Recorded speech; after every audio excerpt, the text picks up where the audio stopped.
अज़ीज़ मेमन के कातिल की गिरफ़्तारी के हवाले सां आहे।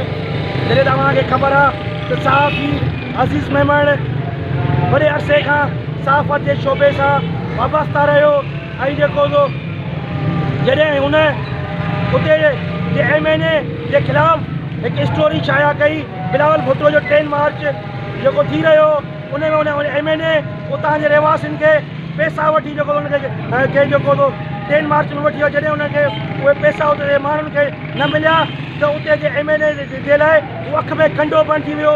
आख़िरकार उन सहाफ़ी खे उन ई तार सां जेको मर्डर करे क़तल कयो वियो। असां हिन एहतियात जे ज़रिए इहो मुतालबो था कयूं सहाफ़ी जे कातिलनि खे फिलफोर गिरफ़्तार करे कानून जे कटहरे में आंदो वञे।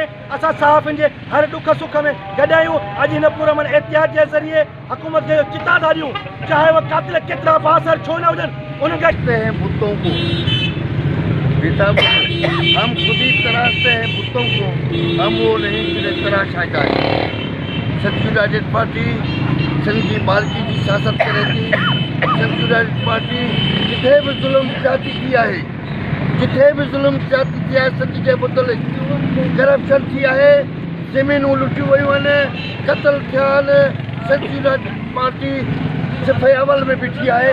अॼु अज़ीज़ मेमन जो जेको क़तल थियो आहे ऐं असांजो सदर साहिब साईं जलाल मोहम्मद शाह अॼु ई चई आयो आहे बाबा हाणे हुकूमत में रुगो करप्शन अथव, ही माल जे पुठियां अथव ऐं उहो साबित थियो छो त हिननि जो बीजल हो त माल कमायो, माल जे बुनियाद ते माण्हुनि खे पाण ईंदा।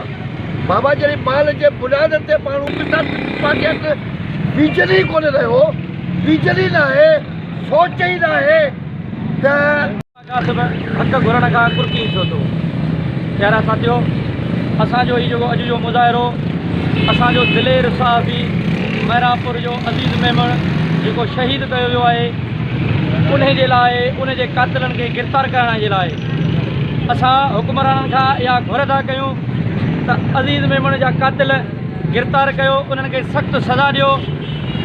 अज़ीज़ मेमन जो क़त्ल हिकु सहाफ़ीअ जो क़त्ल न आहे पर पूरी सहाफ़त जो क़त्ल आहे, पूरी सिंध जो क़त्ल आहे, इंसानियत जो क़त्ल आहे, सिंध जे शऊर जो क़त्ल आहे।